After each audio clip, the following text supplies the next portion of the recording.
Ladies and gentlemen, good day and welcome to NGL Fine Chem Limited Q2 and FY25 earnings conference call. As a reminder, all participant lines will be in the listen-only mode, and there will be an opportunity for you to ask questions after the presentation concludes. Should you need assistance during the conference call, please signal an operator by pressing star then 0 on your touchtone phone.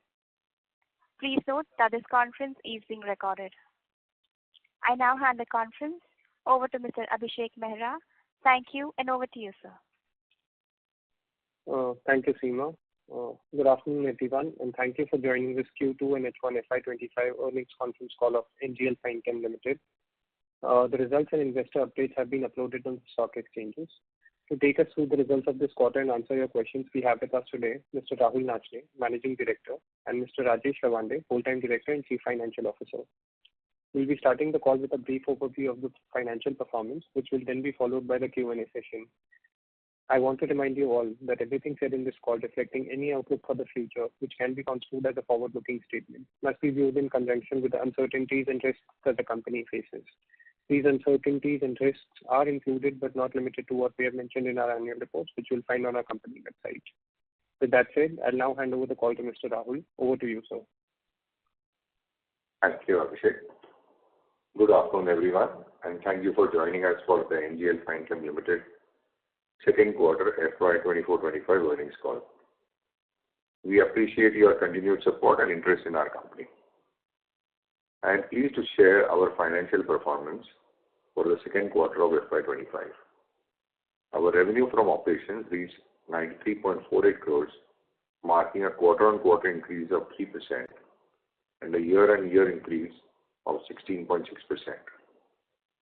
However, as we navigate through this quarter, it is important to highlight that the operating environment has remained quite challenging. Despite the positive revenue figures, our EBITDA for the quarter was 11.56 crores, which represents a decline of about 17% compared to the same period last year. Consequently, our EBITDA margin stood at 12.36%, down from 17.4% in Q2 FY24. These figures indicate the pressures we are facing from increased competition and lower prices. Profit after tax for the quarter was 9.81 crores, reflecting a decrease of 6.35% year-on-year. This decline in profitability can be attributed to several factors, including soft demand from the European market and ongoing currency challenges in regions such as Africa, Latin America, and Turkey. The geopolitical tensions in the Middle East have also added to our operational difficulties, alongside several elevated logistic costs that have affected our supply chain efficiency. As a result, we are experiencing a market landscape characterized by high supply levels and subdued demand. On a more positive note, we are witnessing a strong recovery from China, which has provided a boost to our overall performance this quarter. Additionally, I am pleased to announce that we have received an additional certificate of suitability for a new project, bringing our total to 3 CEPs.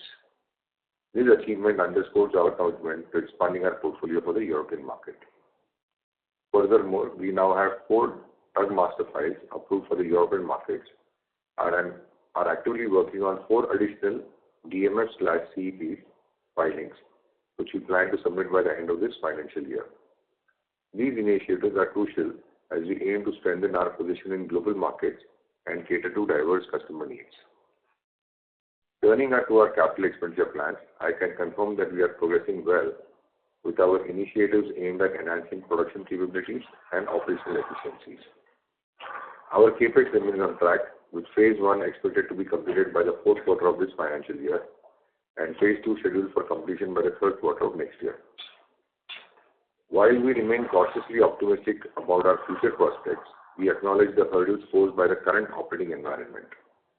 Our commitment to navigating these challenges effectively is unwavering as we continue to focus on growth and operational resilience. In conclusion, I would like to reiterate that while there are significant challenges ahead, we are confident in our strategies and capabilities to overcome these obstacles. We appreciate your support as we work towards attaining sustainable growth, and delivering value to all stakeholders. I would like to open the floor for questions or any further discussions you may have regarding our performance or future outlook. Thank you.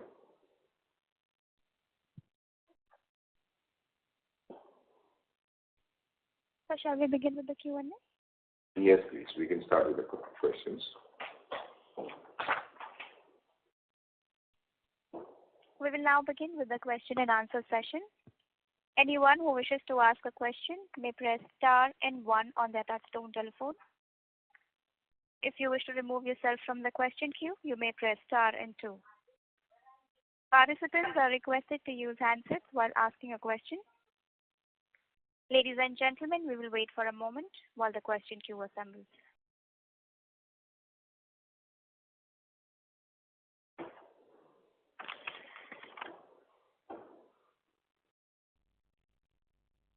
We take the first question from the line of Ankit Gupta from Bamboo Capital. Please go ahead.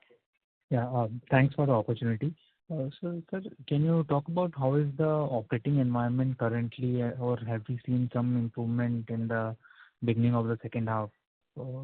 Sir, one thing on the gross margins, we have seen some recovery in the gross margins also in this quarter, where they have increased from almost 48% in Q1 to 52, almost 50, touching 53% in the second quarter.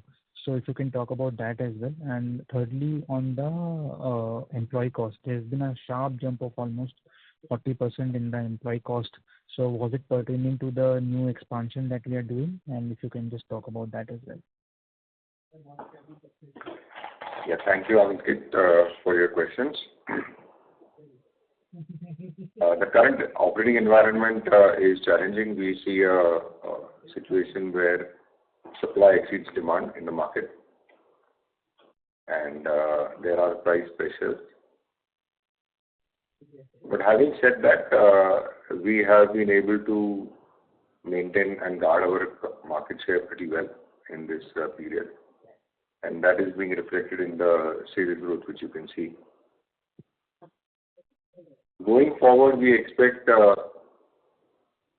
market to remain in a situation where there is oversupply for at least the next few quarters. Unfortunately, I can't quantify how many quarters that would be, but we expect this to continue for a few quarters at least. Gross margins have definitely improved in the current quarter. We have been able to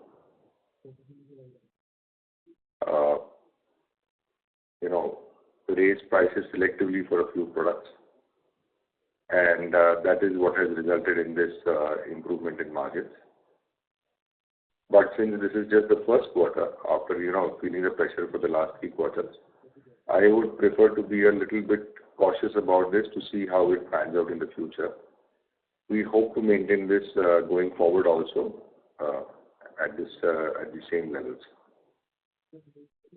With regard to employee costs, there is no great increase as such. It was just some arrears which have been paid during the current quarter, which is why we did see this spike. Overall, going forward, we expect it to return back to the traditional level of about between 12 and 13%. I hope that answers your questions. Sure, sir. Just one follow-up on this.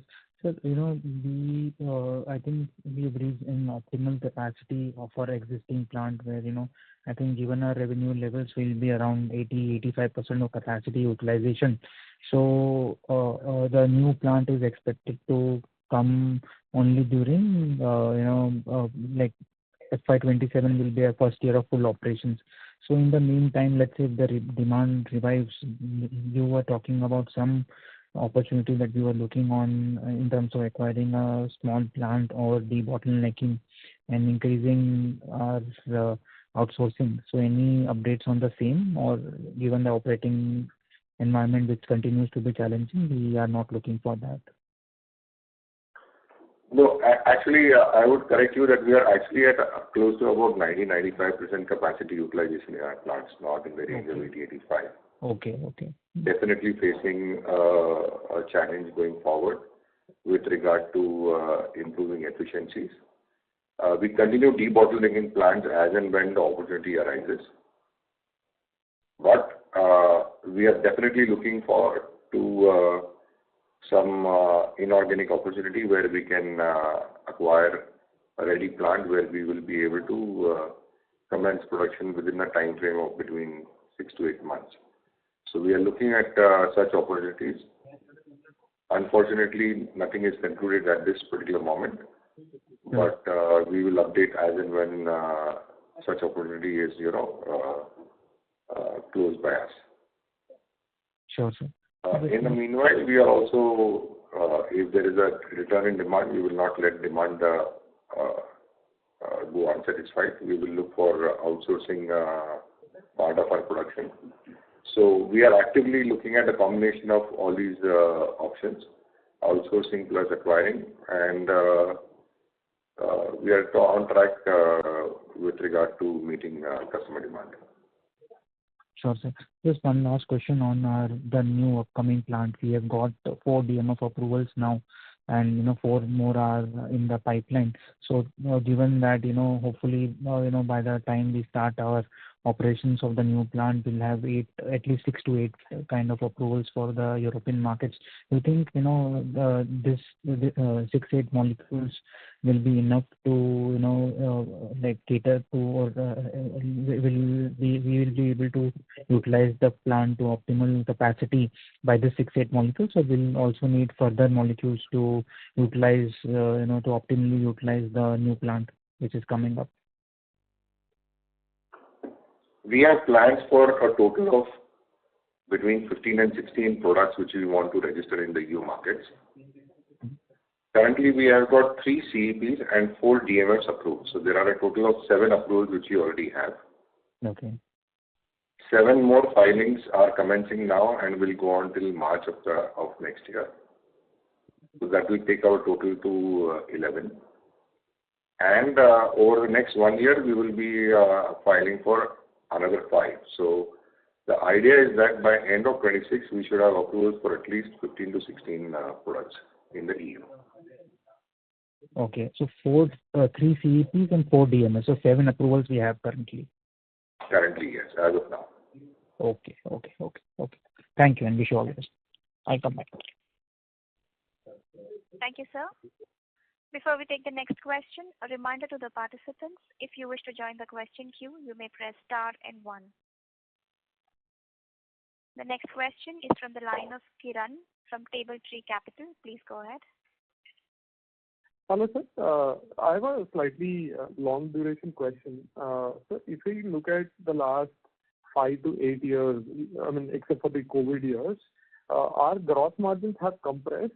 Not by a lot, but substantially, by 500 basis points. So I just want to understand, is our product strategy different? We were in the 50 crore size molecule of veterinary, and has that changed? Has the product strategy changed substantially in our current revenue, where the gross margins are lower because the competition is higher?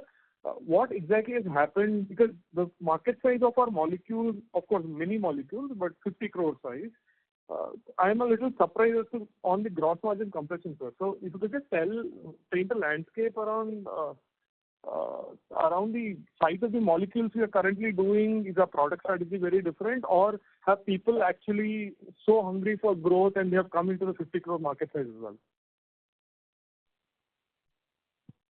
Yeah, you got a very interesting viewpoint to add over here, and you actually got it right with the last statement, that people are hungry for growth today, and even the smaller molecules are now getting interesting for them because they want to cover the market widely. Having said that, there are now quite a few more companies now which are actively engaged in the veterinary market, in the veterinary space. So we have seen, at least in the last probably about 2 years, at least about 6 to 8 new entrants in this field or in this market, because they see that there is a large scope now in the veterinary market. So supply is growing quite well. At the same time, demand is also growing, but supply has grown at a much faster pace. So until we see the supply-demand equilibrium forming again, there will be a continued pressure on the margins. And this decrease in margins is just because of competition currently. We expect it to recover. So right now, we have seen too many different factors coming into play in the last year and a half, 2 years. We saw the post-COVID debottlenecking. So the companies had to ended up with very large stocks, and they had to reduce their stock levels. Market growth had slowed down at the same time. Chemical prices went up drastically, so our raw material costs increased. During COVID, a lot of companies thought that the play in the market is permanent, and considerable capacity has been built during that time. A lot of unrelated players have also got into the market, thinking that pharma and veterinary manufacturing is very interesting. So we are seeing currently a scenario which is very different from what it was pre-COVID. And when you add the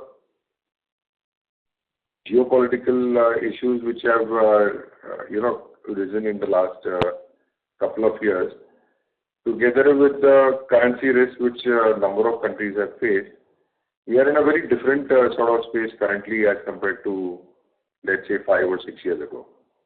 So margins are compressed more because of all these different macroeconomic factors rather than just the product mix which we are dealing with. Got it, sir. Got it.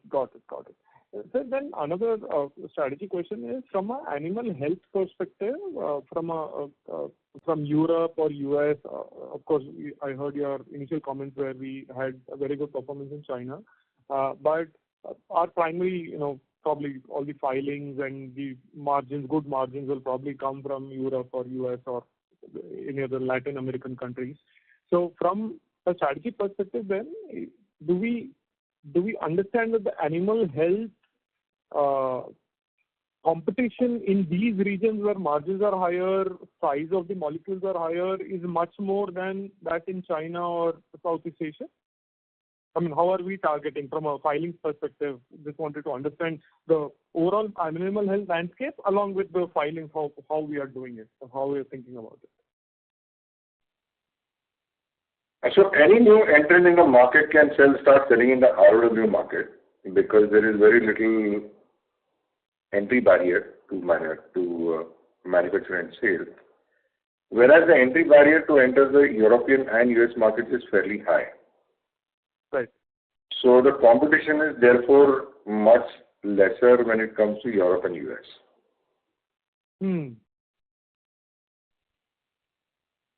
So we are looking at basically moving up the value chain from the ROW market to the more regulated markets, wherein the business changes and becomes more long-term contract in nature rather than spot-driven.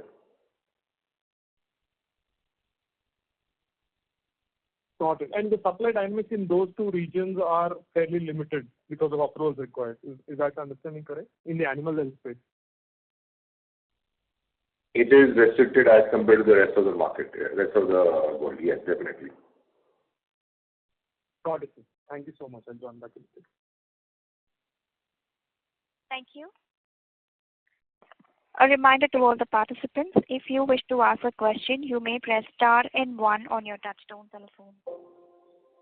Ladies and gentlemen, if you wish to join the question queue, you may press star and 1 on your touchtone telephone. We take the next question from the line of Naman Jain from Pioneer Invest Corp. Please go ahead, sir. Good evening, sir. I just wanted to ask if you could give some idea about the order book and the deliverables. Order book and? The deliverables. How soon do we plan to execute those orders?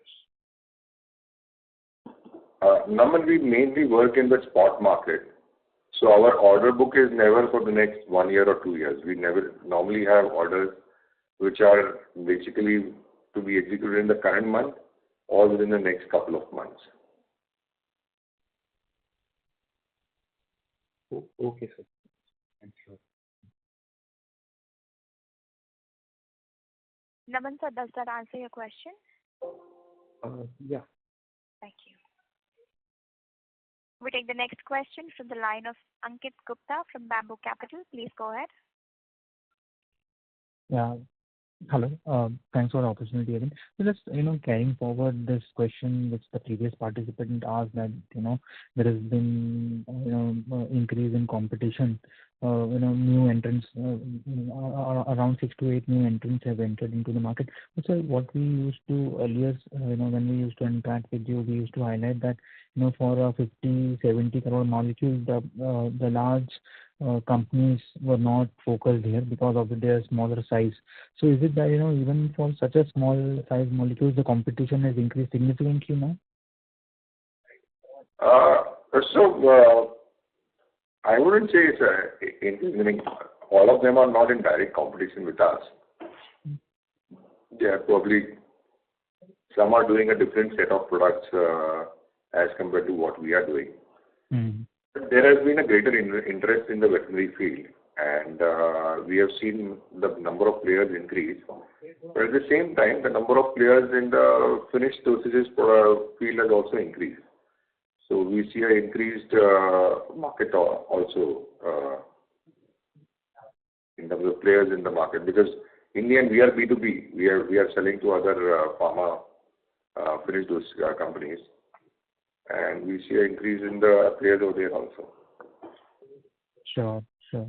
And this, have you seen increased competition, like this 6 to 8 players, the new players which have entered the market, are they largely Indians, or the Chinese competition is also intensified now in some of the products, or new entrants have also come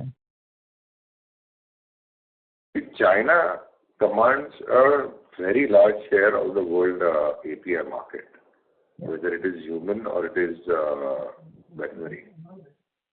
So the Chinese are definitely far bigger than, have operated a far bigger scale than we do. And yes, there is an increased activity from China also. But in fact, a large amount of capacity creation has occurred in China in the last 3 years. Sure. Okay. Yeah, some of the new molecules that we were working on, we have increased our product basket from around 17, 18 veterinary molecules to almost 30 now. So, and we are planning to introduce at least 5 molecules every year. So some of these molecules, like the new molecules that we have entered, like as you have been highlighting in the earlier call, that the market size of these products is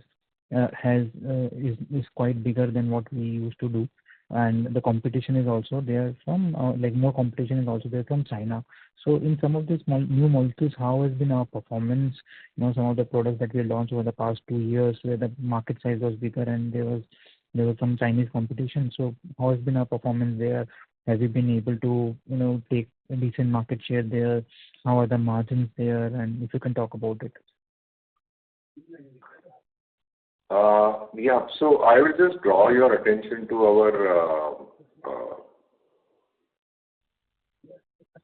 our investor presentation which we have uploaded. Yeah. If you see, top 10 products are accounting today for about 70% of our sales. Yeah. And so that means roughly about 20% are accounting for 30% of our sales. Yeah. Now, the sales pie as compared to last 2 years has grown by almost about 80 crores. And so these new products are also keeping pace in terms of the sales growth. So it takes for close to about 4 to 5 years for any product which we launch to reach its maturity in the product life cycle. In fact, the actual growth starts only from the third year. And the third year to the 7th year is what we see as the rate where we see the maximum growth. Yeah. So these are all products which are actively contributing to our top line, and the newer products, especially the ones where we are doing more number of synthesis steps, are always the higher margin ones. So it's a combination of the old and new which add to our margins. So, okay. Okay. And sir, in the some of the higher revenue or the higher market size molecule, like as you were saying that we are also looking at larger size molecules. Has there been higher competition there as well? And are we, of course, the significant revenue from them will come over the next year or so. But how are the margins in this segment, and how is the competition intensity over the past year or so in this new molecules? Yeah, so the high volume molecules normally have lower margins, but they make do in terms of higher volumes. So these are typically, let's say, if you talk about a product like albendazole, it's almost 5,000 ton per annum product worldwide. But the prices are much lower for that, the margin in that product are much lower to some other products. So it's always a payoff between the volume in each product. So with a smaller volume product, it has higher margin because your batch and operating costs are higher in small volume products. So we haven't really made big inroads in those high volume products yet right now. It's something which you have to work for in terms of building our higher capacities also. Mm-hmm. So once we are able to move within the next 2 years, our entire regulated demand to the new plant, we will be repurposing our existing plants to meet higher volume production also. Sure. Okay. Since we have approvals for the European markets also, and I think we have our existing plant also can supply products to them. Given how the competition and the scenario is in the rest of the world market, are we intending to supply to regulated markets also now, given we have decent approvals for these molecules? So our intention is to start supplying immediately. We have started the process of registering our products with different customers. Sampling has already started. The typical process is once the registration comes through, we submit samples to customers. They will first test the product to see whether it meets their specifications. Once the specifications are met, they will buy some pilot batches from us. With that, they will carry out their pilot manufacturing and then carry out stability and field studies. Once all these proceed in the right direction, then is the time when they can start actual buying from us. So from the registration to the actual sales coming in can be anything from 18 months to 36 months.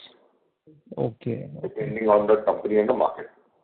Yeah. And all our registrations are in the current year. So we expect that real benefits from these to start accruing end of calendar year 25 and more specifically in calendar year 26. Okay. So they'll mostly be going from your new plant itself because the approvals and all will not come before your new plant starts. So we plan that even if the approvals come in 26, probably at that time we will still service from our existing plants. Yeah. Because we didn't want to wait for the registration to go, and then we will also add the new plant as an additional site in 26. So then gradually we will at that time probably manufacturing both the sites and gradually over a period of a year and a half move completely to one site. But we would like to keep the other site as a backup site so that there is always continuity planning available to every customer. Sure. And so, have you also seen increased competition in the regulated markets as well, or regulated markets relatively have been untouched by the competition that we have seen in the ROW markets? So for most of the products, typically there are already 2 or 3 registrations. We are going as a 3rd or 4th registration in most of the products. So there is already an existing supply chain registration done in some products. In some products, there is only 1 registration. We go as a second alternative. For those products, it becomes easy to get customers. In the others, we have to present a very strong value proposition to customers to break in over there. But yes, it's not that as if there are going to be multiple suppliers, like probably 10 or 20 suppliers as they exist in the ROW market. Here, the maximum number of registrations which we have seen in any product is about 4. Sure. Okay. This last question from my side. In terms of gross margins, for a very long time, we had been in the range of around 55 to 60%. And last 2.5 years, because of the challenges we have seen, our gross margins have been below 55%. So any timeline or any view on when can we get back to 55% plus kind of gross margins that we have seen earlier? It's a very difficult question to answer because there are so many different factors at play currently, and the future is very uncertain. So it's very difficult for me to answer that question. Sure. Thank you, Mr. Alex. Thank you. Thank you. Thank you, sir. The next question is from the line of Kavish Ranka, an individual investor. Please go ahead.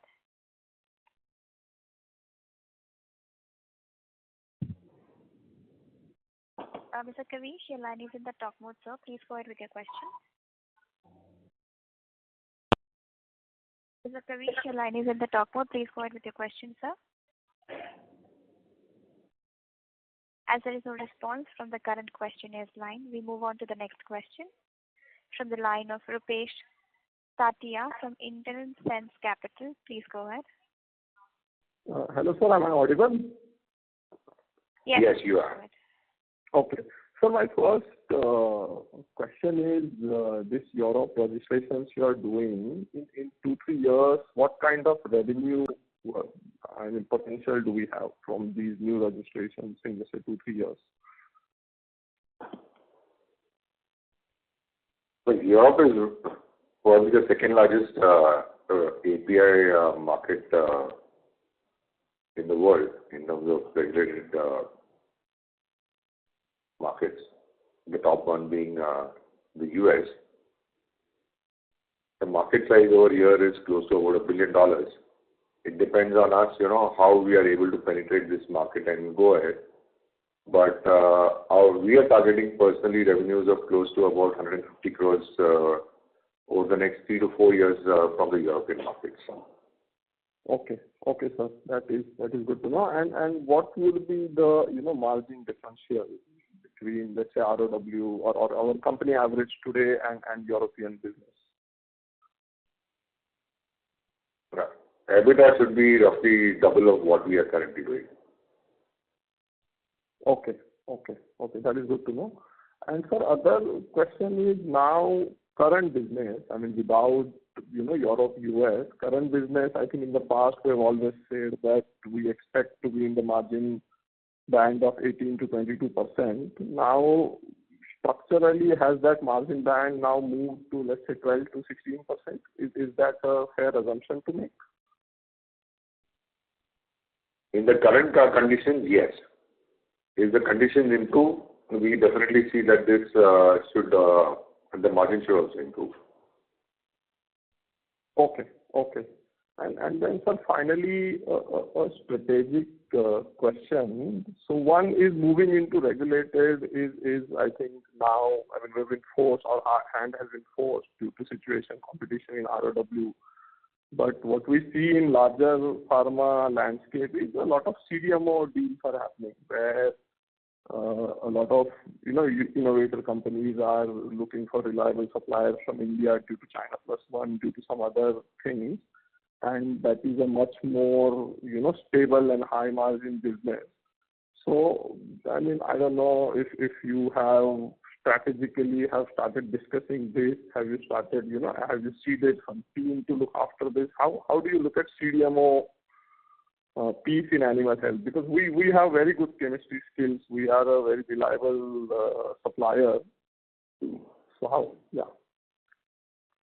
The CDMO space is not something which we have explored currently. So I am unable to answer that. There is our first priority is first to get this plant off into operational mode. get our current registrations and start filling the plant with capacity over there. And CDMO is something which we are yet to explore, frankly. Okay. Okay, sir. Thank you for answering my questions. Thank you, sir. A reminder to all the participants, if you wish to join the question queue, you may press star and 1 on your touchtone telephone. Ladies and gentlemen, if you wish to join the question queue, you may press star and 1 on your touchtone telephone.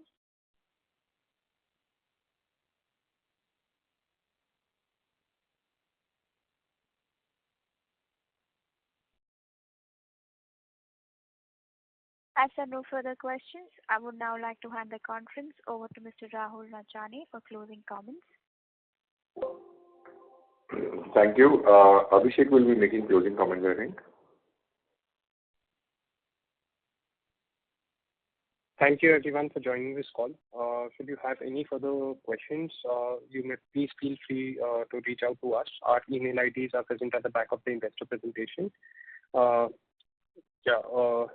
behalf of NGL, this concludes this earnings conference call. Thank you. Thank you very much. Everybody have a great day. Thank you, sir. On behalf of NGL Fine Chem Limited, that concludes this conference. Thank you for joining us, and you may now disconnect your lines, ladies and gentlemen.